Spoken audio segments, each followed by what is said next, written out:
You're listening to First Nations Radio and First Nations Radio National. My name is Rachel Chisholm, and with me now in the First Nations Broadcasting Studios is Vicki Wade. Vicki is the Senior Cultural Advisor for Rheumatic Heart Disease Australia.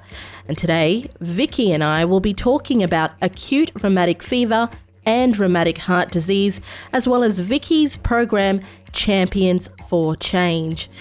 Thank you, Vicki, for speaking with First Nations Radio and First Nations Radio National today. Yeah, it's wonderful to be back in Larrakia Nation, and yeah, it's great to be here, Rachel, and to talk to you today about ARF and rheumatic heart disease. Before we get into all the questions that I've got lined up for you, can you just speak about your position and what you do? First and foremost, I'm an Aboriginal woman, so I'm a Noongar woman from southwest of Perth. My traditional lands are right down the bottom there of West Australia, but I've been living in Sydney for a long time.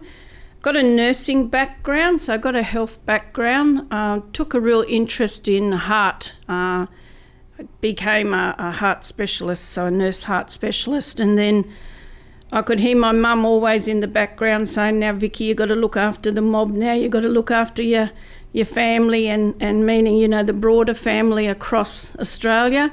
You've got a lot of knowledge now in heart disease, now it's time to go and put this in Aboriginal communities. Mm. So I said, yeah, mum. So then I worked a lot with heart health for Aboriginal people. I worked in and Torres Strait Islander people. I worked in the Heart Foundation for many years, which I loved.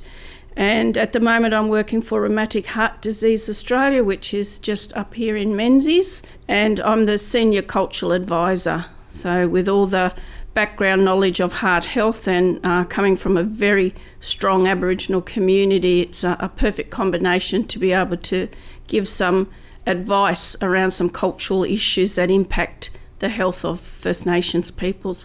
Vicki, let's talk about this latest report findings regarding the rise of ARF and RHD, particularly in our First Nation communities. Yeah, the report, I think it's the second or third report that the Australian Institute of Health and Welfare have put out, and it was just released on the 29th of April, so it's quite new. The report did show that there was an increase in acute rheumatic fever. So it looked at a period between 2015 to 2019, and the states that helped populate the data was Queensland, Northern Territory, South Australia and Western Australia and New South Wales. So these are the states and territories that helped AIHW with their report, their data. So the report did show there was an increase, as you said, Rachel, increase in acute rheumatic fever and also more of rheumatic heart disease on the registers. So we're not improving. I think the bottom line is we're not improving. So this disease, rheumatic heart disease, which I call a national shame, has been eliminated in mainstream Australia, and pretty much all developed countries throughout the world, you don't see much of acute rheumatic fever or rheumatic heart disease. Unfortunately, it's the Aboriginal and Torres Strait Islander people, so our First Nations of Australia, that have got, you know, very much a lot of the acute rheumatic fever and rheumatic heart disease. I read we make up 81% of it in Australia. Yeah. So there was, 81% of the cases reported for ARF, and there were about 2,500 cases of acute rheumatic fever that was reported during that period. 81% Aboriginal and Torres Strait Islander, and for rheumatic heart disease on the register about 5,400 approximately, and most of these were again Aboriginal and Torres Strait Islander people. So it's really is a disease that it's almost become normalised in some of the communities because they see it so much within families, and although it's not hereditary, although the living conditions put families and communities at risk. So we've got high-risk communities, and families have, unfortunately, more than one child that has got acute rheumatic fever or rheumatic heart disease. Vicki, for those people listening, can you explain the difference between acute rheumatic fever and rheumatic heart disease? So acute rheumatic fever is caused by mostly by the throat. So it's a strep A germ that gets into the throat, and sometimes with skin sores. So throat and skin sores with strep A. Now what happens with Aboriginal and Torres Strait Islander people, they have their body responds called an autoimmune response, where the body fights off its good tissues, thinking that it's not good, so the tissues it fights off, and then you get sore joints, you get a thing called Sydenham's chorea, where kids can get jerky movements, they can have poor school attendance because they're tired, they're not able to write properly because they have problems with writing. So this is called Sydenham's chorea. Unfortunately, what happens, in a lot of cases, it develops into rheumatic heart disease. So from the sore throat or skin sore, your body has this autoimmune response, and then it does affect the heart valves. So if it affects the heart valves, this is long-term effects, whereas the Sydenham chorea, the joints will go away. But unfortunately, the heart valves stay damaged. And this is what a lot of the community, Rachel, say to me, but how getting a sore throat, how does this lead to your heart damage? So there's that connection between the sore throat and how your body responds to it that causes the damage to the valves in the heart. Thank you for joining us. You're listening to First Nations Radio and First Nations Radio National, going out to over 2,400 communities across Australia. My name is Rachel Chisholm, and with me now in the studio is Senior Cultural Advisor for Rheumatic Heart Disease Australia, Vicki Wade. Let's talk about Champions4Change. This program that you created, how can this program help First Nations families and communities dealing with acute rheumatic fever and rheumatic heart disease? I think the Champions4Change is a wonderful program which I helped build in Rheumatic Heart Disease Australia. It came about, it came about from a paper that I did on looking at self-management, so self-management of rheumatic heart disease. So how does somebody look after themselves when they've got rheumatic heart disease? And quite clearly in the research and the literature said that those living with the disease are best placed to teach others. And they can actually they can teach health professionals too. So they can help community, they can help health professionals to say this is what it's like for us living with the disease. And also then they can help the other community members who may be fallen off track, not wanting to go and get their injections, because as you could see in the report, we're still not getting the right amount of injections. If you get acute rheumatic fever, you have to have monthly injections of bicillin. So, and it's a painful injection. We have some champions who do wonderful work in the community trying to encourage and support the young ones coming through to have their injections. So they've got the experience, they know what it's like and they know what works for them. They can help input into policy. In South Australia, we've got 2 champions actually down there at the moment who are helping to develop a resource for communities to improve how health professionals can give the injections, can help that whole, supporting, not just the jab of the needle, but support pre-injection and then, give a little hug after it, or the support, the tender loving care. And this is how I like my injection, it could work for you.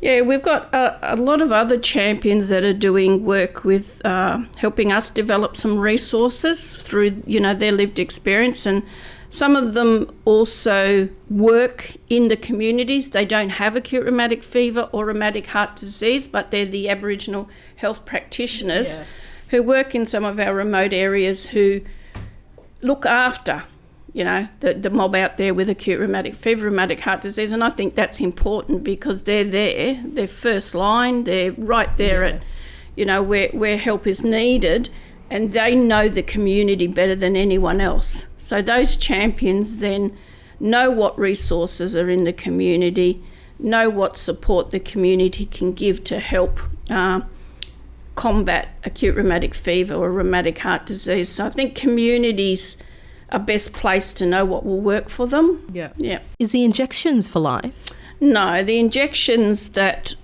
are needed go roughly about 10 years. So that's on average, but it depends on how that person is responding to their injections, and it's only able to be taken off by your cardiologist. So if you've got rheumatic heart disease, you will always have a cardiologist consulting with you. So it's roughly around 10 years. So no stop starting? Yeah, no. If any listeners out there have got acute rheumatic fever or rheumatic heart disease, please make sure you have your injections on time within, every 28 days. Once you start going past 28 days, your body's not covered, so that if you get that germ again, that strep germ, and he can now attack your heart. So that's what we want to prevent. We want to prevent people having recurrent acute rheumatic fever episodes, and then eventually it'll go on to rheumatic heart disease. So very, very important that people stay on track with their injections. Yes, that's so important. Vicki, let's go back to Champions4Change. Can people sign up to be a champion? Yes, we can. We've got probably it's growing every day, probably about over 50, maybe close to 60 now. We just got a couple of champions last week. Those that have got acute rheumatic fever or rheumatic heart disease, it'd be really great to get some of the young ones through, particularly those that are, the adolescents and young adults, because we do lose a lot of these unfortunately, a lot of these young ones to treatment. They get a little bit like they're adults now, they're warriors. They don't need to worry about having their injections. They're tough, they're bulletproof. We wish. And then they get lost. They get lost to the treatment, and some of them are struggling. So we would like to get more of the adolescents to help other adolescents go, to help them go through it and support them. There's a lot of support, emotional support that's needed too, not just the, getting the clinical management right. And that is absolutely 100%. We need the right treatment, the right drugs, the right tests, but we need that to be done in a culturally safe and with the support of other Aboriginal Torres Strait Islander people. From that cultural lens, which is really important. Where can people sign up or find more information about Champions4Change? If you go to Rheumatic Heart Disease Australia, the website, there's a whole section on individuals, families and communities, and there's a lot around the Champion4Change there. Or you can ring up Rheumatic Heart Disease Australia, which is based at Menzies, and then ask for Maida Stewart or Vicki Wade, or anyone in our team will help you if you're wanting to be a Champion4Change, or if you're an Aboriginal health practitioner, a nurse out there that you think, oh gee, that person would be a great champion in the community. They're a good spokesperson. They're passionate, supporting and caring. Our motto is caring, sharing and inspiring. So caring for each other, inspiring each other, and sharing our information on our lived experience. There's a lot of people in the frontline work that knows these champions, so please give us a call. You're listening to First Nations Radio and First Nations Radio National, going out to over 2,400 communities across Australia. My name is Rachel Chisholm, and with me now in the studio is Senior Cultural Advisor for Rheumatic Heart Disease Australia, Vicki Wade. Now, Vicki, I can see that there's something coming up for Rheumatic Heart Disease Australia. It's called Deadly Heart Trek. Can you tell us what that's about? Yeah, Rachel.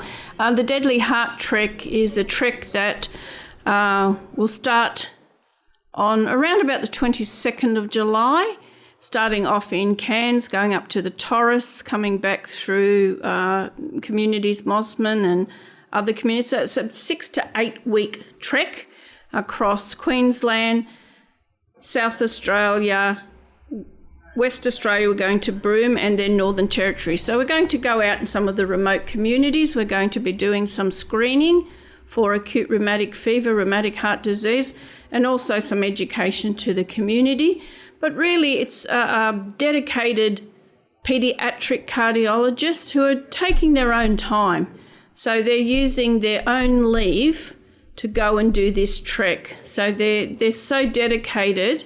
They're the ones that go out to community with the kids all the time to outreach, and they see what's happening, so they want to make a difference.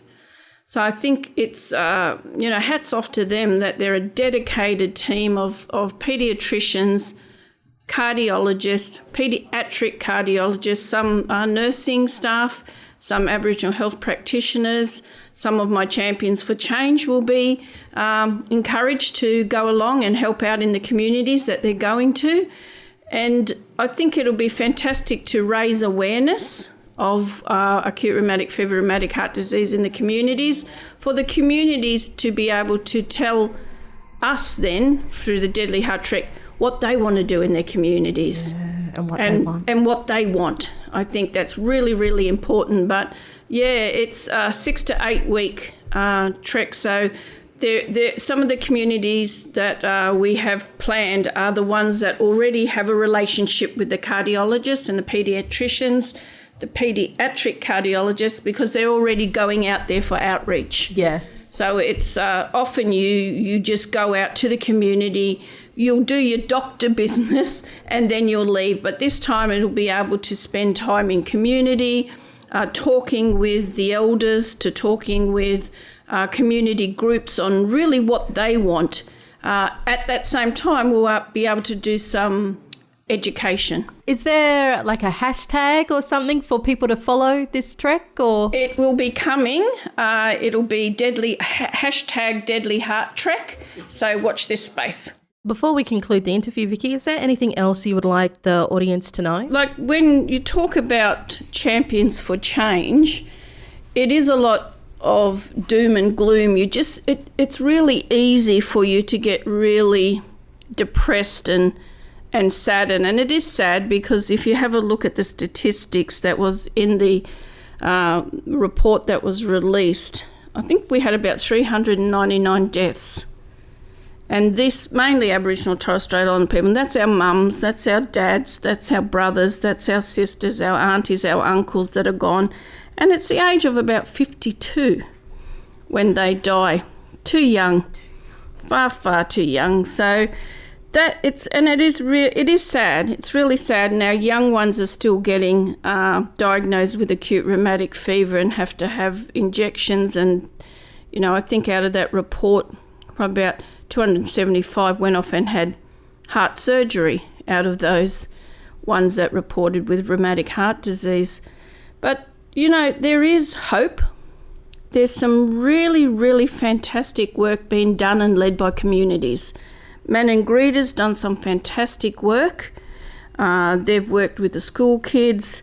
There's work being done in Queensland, in Broome, in South Australia. They're doing some fantastic work. So there are really good community-driven projects out there, and our community have taken ownership. They don't want to see the young ones suffering, and they know that if it continues and you're losing your 52-year-olds, you're losing generation of children. So the some communities are doing fantastic work, which we support. Rheumatic Heart Disease Australia supports communities. We develop resources for communities. So I think it's important that people know that, rheumatic heart disease develop community-based resources, not just for health professionals like the clinical guidelines, but we develop resources for community, which is really, really important. So there is hope. If we get enough money, and if we get more money and we're able to do these really strength-based community programs, it will really make a big difference. Help bring those numbers down. Help bring those numbers down, because I have a friend who's the paediatric cardiologist from up here in Darwin, and she says we want to put this disease in the history books.